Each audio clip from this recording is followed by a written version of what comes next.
Di sesi kedua malam hari ini kita sudah terhubung dengan Mas Wisnu. Selamat malam Mas Wisnu. Halo. Dengan suara saya Mas? Halo, dengan suara saya. Sekarang udah belum? Ini masih pakai handsfree? Iya, pakai handsfree ini. Sebentar. Takutnya ini kan. Oke, udah bagus kok. Ya. Udah. Boleh dimulai Mas Wisnu ceritanya. Cuman sebelum dimulai gini, boleh sedikit review dulu ya. Mas Wisnu ini beberapa kali cerita dan semua ceritanya cukup mengesankan. Kapan hari cerita tentang pengalaman ketika Mas Wisnu di Semarang, istri di Jawa Barat. Di waktu yang sama, apa yang dirasakan sama Mas Wisnu ini terkirim ke istrinya yang ada di Jawa Barat ya. Waktu itu bentuknya adalah rambut ya Mas. Iya, betul. Oke. Cerita yang kali ini silakan Mas, boleh dimulai. Oke, selamat malam Mas Topik, Mas Febri. Gini, pertama kali ini kejadian di baru aja tanggal 7 kemarin awal Mei. Itu kita satu keluarga itu mengalami kecelakaan. Itu awal mulanya kan saya dan ibu dan istri dan anak saya yang udah di Semarang dijemput sama suami sama kakak.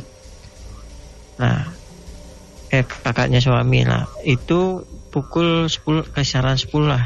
Itu kita menuju ke rumah ponakan dulu karena jemput ponakan. Anaknya kakak di daerah Semarang Timur. Habis itu kita mampir ke Indomaret. Nah, habis mampir ke Indomaret itu kita mau berangkat halal bihalal kan Mas. Itu baru aja angkatan pertama itu kakak ipar udah dia olengnya dia jalannya mobilnya itu ke kiri. Itu udah dipanggil sama kakak, dipanggil ayah mau kemana ya, ayah mau kemana. Itu dia tetap aja, dia malah ngegas dan akhirnya nabrak di ada gedung diklat gitu. Itu nabrak dan itu di akhirnya berhenti. Untungnya berhenti di sebelum nabrak tembok besar itu udah berhenti. Dan di dalam semua itu udah pada histeris dan istighfar semua. Akhirnya warga udah datang semua, itu keadaan udah datang semua. Istri anak saya udah keluar, yang di depan itu kakak saya sama anaknya ada yang kecil lah, balita. Itu posisinya itu kakak ipar saya yang itu ternyata tuh kesurupan. Kita flashback kemarin ya Mas ya. Itu kemarin saya pernah cerita ya Mas Topik ya. Itu waktu di rumah saya itu kesurupan. Itu kakak ipar saya kesurupan. Dan itu dia kesurupan waktu nyetir itu. Dia kesurupan lagi dan akhirnya yang mengakibatkan kecelakaan. Itu kenapa bisa menyebabkan kesurupan, karena dia matanya melotot Mas. Setelah kecelakaan dia bukannya dia keluar atau dia bingung dengan anaknya atau dengan keluarganya, tapi dia masih pegang setir dengan matanya melotot. Warga udah datang masih dengan ditepuk lah punggung dari kakak ipar saya. Itu lama banget Mas sampai sadar dan dia tanya, Mas kok bisa sih Mas sampai nabrak seperti ini? Iya ini bener, jalannya sudah sini udah bener gitu. Sampai aja saya mau ngambil ponakan saya dari kakak saya, itu saya dipelototin Mas. Saya diliatin pelototin.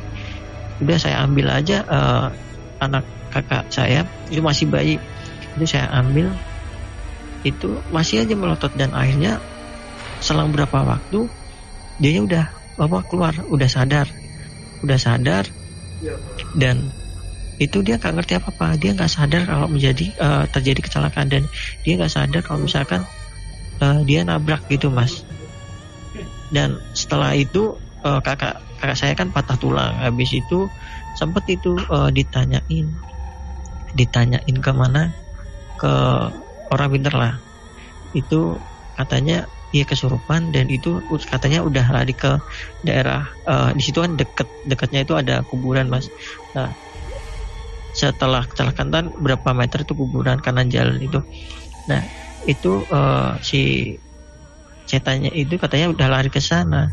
Itu kalau saya kira sih itu dari yang kemarin tuh, kalau saya rasa itu yang kesurupan itu ada sangkut pautnya sih katanya, karena saya juga tanya sama kakak, Mbak ini kenapa si Mas ini kok bisa kesurupan lagi, aku bilang gitu Mas. Iya kemarin sempet dia kan luar kota mungkin karena kecapean terus akhirnya kosong, dan dia juga sempat dimimpin kakeknya katanya suruh nyekar dan bawa kerisnya itu. Dan sampai sekarang saya dan istri dan semuanya trauma sih sama itu. Nah itu sebelumnya sih, sebelum kejadian sebenarnya saya istri udah ngerasa kok pandangan dari kakak ipar itu kok tajam banget, dan si ponakan itu juga lihatnya itu udah kayak kosong gitu. Dan kalau misalkan dia mau kesurupan itu dia sering ucap sendiri kayak ngunyah gitu loh Mas. Nah itu yang membuat kita tuh penasaran, apakah itu mungkin Mas Feby mungkin nanti bisa jelaskan apakah itu emang apa kita mau jadi tumbal, atau emang itu bawaan yang kemarin yang Mas Feby bilang ada kayak manusia yang kecil terus ada tanduknya itu, atau emang itu dari luar atau gimana itu. Sekian cerita dari saya sih Mas. Mas Wisnu, itu waktu itu jam berapa? Tadi di-remind lagi. Masih siang Mas. Masih siang. Kisaran jam 10 pagi Mas, hampir siang gitu. Siang ya. Itu saya mau ngambil anaknya kakak itu kan, kakak kejepit di depan itu. Akhirnya saya mau ngambil bayinya balitanya kan udah hampir umur 1 tahun lah. Itu kan sampai prosot ke bawah, aku ambil, saya dipelototin itu Mas. Apakah dianya nggak suka sama saya karena waktu di rumah itu kan yang kemarin saya cerita itu kan saya yang ngelawan dia, apakah dia nggak suka ataupun nggak.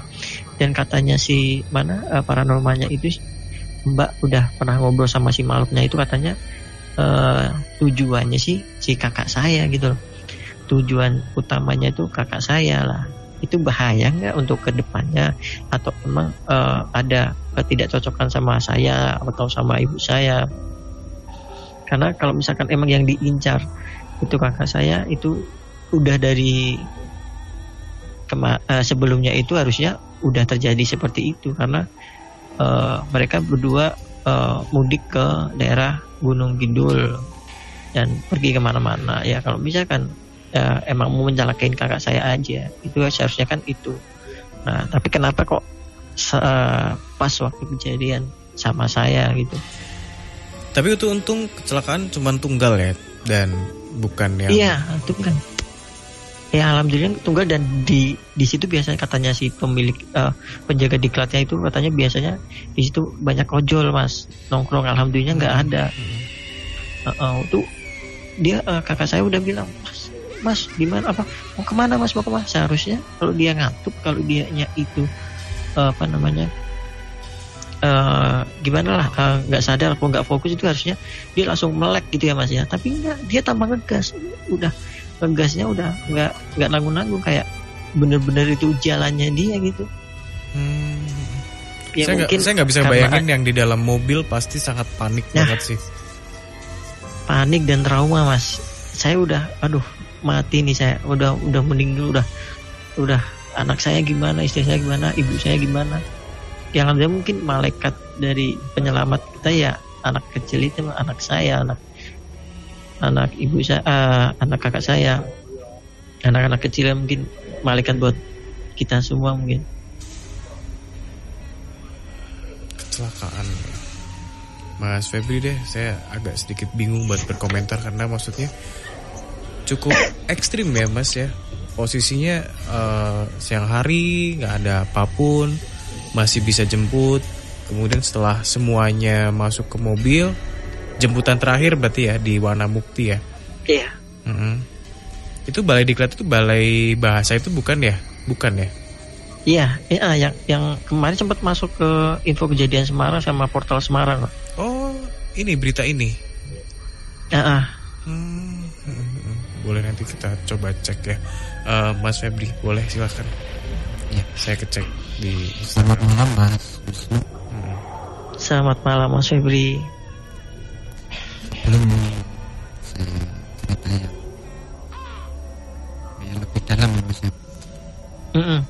Saya mau cerita dulu. Saya mau mengatakan waktu kakaknya Mas itu ngimpi suruh nyekar, itu sebenarnya udah ada kayak petunjuk ya Mas ya. Gitu. Kayak ada petunjuk sebenarnya almarhum itu ingin kayak menolong lah, ingin kayak menolong, kayak ya setidaknya membentengi lah gitu. Tetapi hal tersebut belum dilaksanakan ya Mas ya. Gitu. Ya sebenarnya itu ada petunjuk gitu. Kalau almarhum itu ingin kayak melindungi gitu Mas. Ini korinnya almarhum ingin melindungi gitu. Oke. Terus memang benar sebenarnya itu yang diincar itu kakaknya Mas gitu. Maksudnya itu diincarnya apakah emang dia mau cari tumbal atau seperti apa Mas? Kalau tumbal enggak ya Mas ya. Ini kayak kayak orang-orang syirik gitu, kayak persaingan lah gitu. Gitu. Kalau hal-hal seperti itu kan sananya juga atau makhluknya juga mencari kelemahan seseorang gitu Mas. Jadi enggak, umpamanya hari ini ya, jadi enggak pasti hari ini. Kalau hari ini orangnya kuat ya enggak bisa gitu Mas. Sosok-sosok seperti itu juga mencari kelemahan seseorang gitu. Di samping itu kan kakaknya Mas kan ya udah capek, udah katakanlah pikirannya udah kemana-mana lah gitu ya. Itu kalau yang saya lihat itu jalan itu memang kalau yang dilihat oleh kakaknya Mas itu memang jalan itu memang lurus itu. Jadi memang dibelokin. Jadi memang kalau menurut kakaknya Mas itu memang beliau memang nyetirnya itu memang benar lurus sama jalan itu gitu. Jadi kayak dialihkan, kayak gimana ya, kayak pikiran kita kayak dikosongkan gitu loh Mas. Itu Mas Febri, itu apakah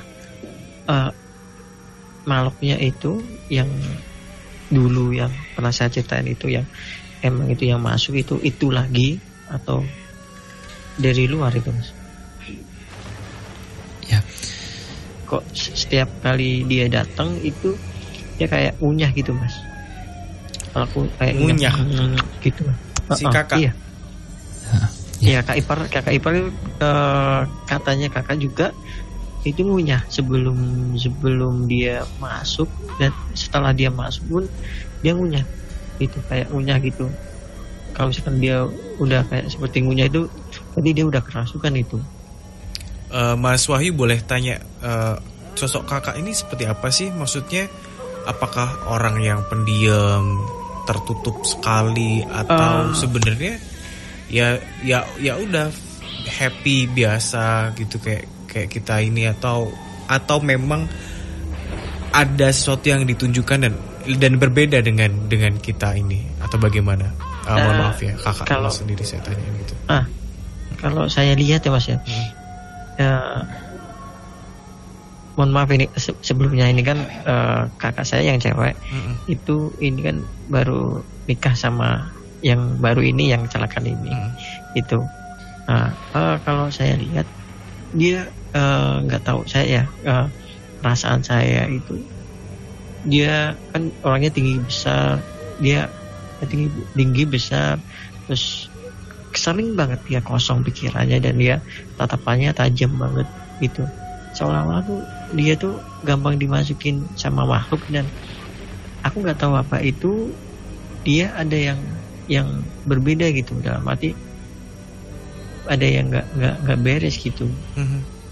Karena aku juga kadang-kadang lihat dengan matanya pun dia kadang-kadang juga kosong banget Mas, dia udah saya lihat ya, mungkin Mas Febri bisa lihat ya sendiri mungkin ya, itu wajahnya sering dia diem. Aktivitas sehari-hari dia juga jarang ngomong sih Mas, jarang ngomong. Tapi sekarang dia di Tangerang sih, dia jarang ngomong dan dia pas waktu saya ketemu kemarin Senin kemarin tuh ketemu sama temennya kerja di kantor yang dulu itu, dia katanya juga pernah kejadian seperti itu, dia kayak kejang-kejang gitu, dan akhirnya ya kumat kayak gitulah. Pikir mereka itu depresi, stres, atau kesurupan gitu, karena kejang-kejangnya itu seperti hal yang kemarin saya pernah ceritakan itu sebelum masuk ke badan KKI itu ya, itu kejang-kejang dan kayak orang kerasukan dan matanya otot gitu.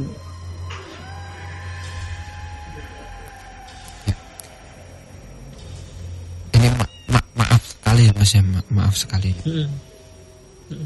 Samping dari efek kasarannya kakaknya Mas diincar gitu ya, ini ada efek dari pusaka. Ini ada efek dari pusaka, entah itu pusakanya dulu buat apa saya nggak tahu gitu. Ada efek dari pusaka gitu.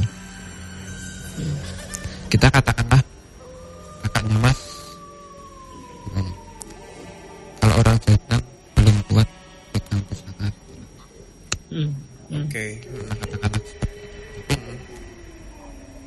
kalau kita bahas lebih dalam lagi, ada hal-hal yang menjadi yang menguatkan kenapa kakak Mas itu bisa seperti itu gitu. Jadi kejadian itu di samping ada orang yang iri katakanlah gitu ya, juga ada efek dari pusaka gitu. Ini kalau yang ini saya baru ada sekelebatan kayak gambaran gitu. View-nya ya. Vision. Ya, ini ada satu lagi sih Mas. Setelah kejadian yang kesurupan di rumah saya itu, nah semenjak itu juga itu rumah saya itu jadi makhluk-makhluk itu pada keluar gitu, dalam arti istri saya itu lagi masak ada yang manggil. Terus kedua itu ada kakak saudara saya kan ada yang tinggal di situ, tinggal di rumah saya. Itu kayak ada yang nabrak gitu. Habis itu kayak ada yang lewat ke depan itu.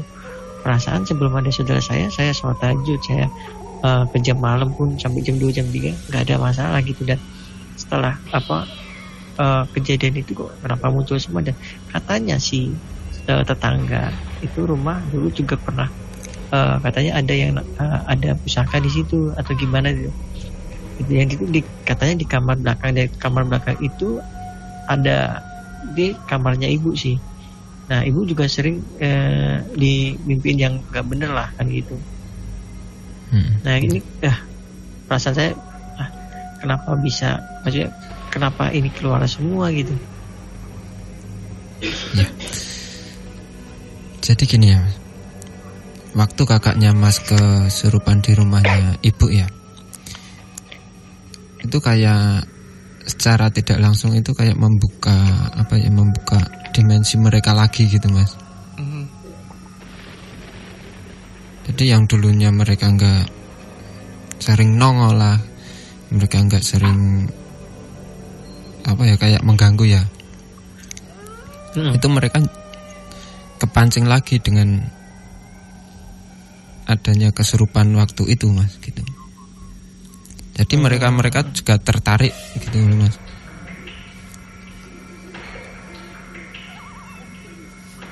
Oke, tapi ini ekstrim sih.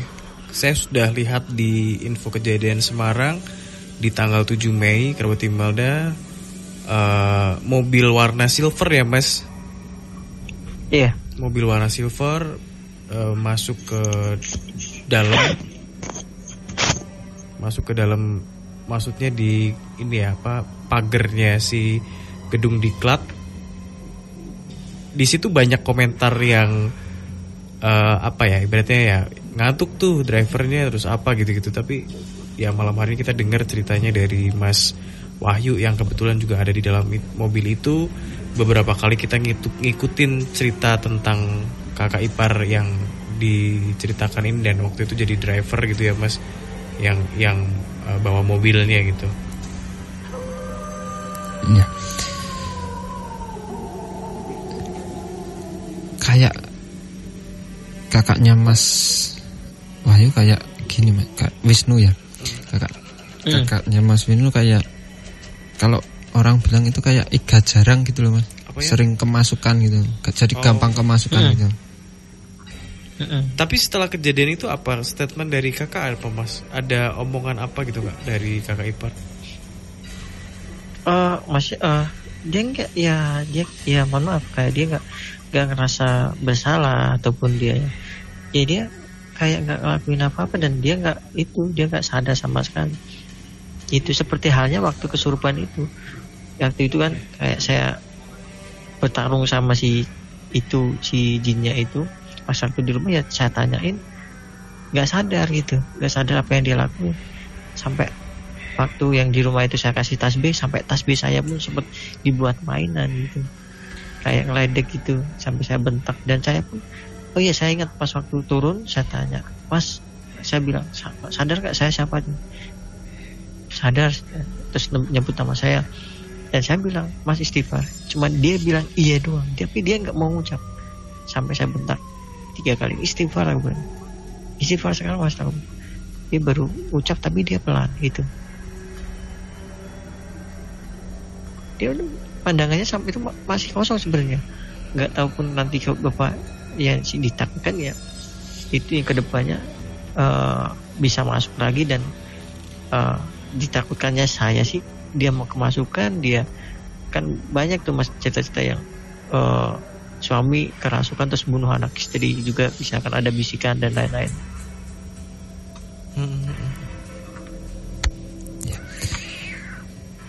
Gini Mas, lebih gimana ya, kakaknya itu lebih diarahkan aja lah. Tapi bukan hal yang mudah juga sih Mas Feb. Iya, sama-sama dewasa memang, ya. Iya, memang. Yang saya apakah dia takutnya yang ada di dalamnya dia itu malah nggak suka sama saya, marah apa yang saya pikirkan, apakah dia marah bentrok sama saya, apakah karena kemarin itu yang bentrok di rumah saya itu kan saya, apakah karena itu juga, apa karena saya juga kan gitu. Iya, itu pasti, itu pasti. Gini Mas, ketika orang yang kesurupan itu kita kasarannya kita lawan ya, itu pasti mereka juga nggak suka sama kita gitu. Itu pasti apa ya? Ya kayak ingin menyerang kita juga gitu. Nah itu takutnya itu pasti. Kan, sebenarnya ya udahlah kan, dia udah punya keluarga, dan sebenarnya cuma saya khawatir aja sama kakak saya yang perempuan sama anaknya. Kayak kejadian nggak tahu lah, lillahi ta'ala. Dan Ya itu istri saya pertama kali ketemu kemarin pas lebaran itu, yang mau dijemput itu matanya ngelihat istri saya pun ngelihat kayak tajam deh, kayak ya gimana gitu loh, kayak orang nggak kayak orang biasa gitu. Nah, aku takutnya nyerang ke istri saya sama anak saya lagi, seperti kejadian saya bantu orang di RS itu, terus nyerang istri sama anak saya. Nah, takutnya itu, karena itu sampai sekarang cuman saya ya ngasih tahu sebisa saya aja, tapi nggak terlalu ke dalam karena saya resikonya anak istri gitu. Ya. Oke. Jadi seperti itu tadi ya Mas. Di samping ada yang iri, terus ada dari pusaka-pusakanya itu. Tapi gitu. Yang masuk yang kemarin bukan ya Mas? Kalau ini yang masuk bukan yang kemarin Mas. Kalau saya lihat ya. Ditarik lagi dari mana Mas? Apakah pas lagi nyetir kemudian di daerah itu kan ada juga kuburan tuh, kuburan Bong Cina kan juga ada tuh di. Kalau yang masuk ke tubuhnya kakaknya Mas Wisnu itu yang ada di area situ Mas. Gitu. Aduh, emang kalau di jalan tuh harus selalu doa ya. Ngeri. Berarti waktu itu kosong ya Mas ya, pikirannya mungkin kecapean, kosong, ya, fokus. Kondisi badannya kakaknya Mas juga capek, pikirannya juga, pikiran kemana-mana itu juga bisa memicu untuk kerasukan loh Mas. Jadi orang kerasukan itu bukan karena pikiran kosong aja gitu, pikiran kemana-mana itu juga bisa gitu. Terus orang emosi pun juga bisa gitu. Oke. Mas Wisnu, terima kasih banyak ceritanya malam hari ini ya Mas ya. Sama-sama Mas. Baik Mas Febri. Turut prihatin dengan kejadian kecelakaan itu, dan kerabat Imelda mungkin juga bisa cross check di info kejadian Semarang. Sudah lihat tanggal 7 mobil warna silver, dia masuk jauh banget dari jalan deh. Untung tuh di situ nggak ada got ya Mas. Kalau ada got apa nggak makin ekstrim gitu. Ya, yang ekstrim lagi kalau misalkan itu tabrak yang tembok besar itu Mas. Betul. Udah parah banget pasti. Ya. Thank you Mas gitu Wisnu. aja, Mas. Selamat malam ya. Semoga ada solusi dari semua ini deh. Siap. Makasih. Assalamualaikum.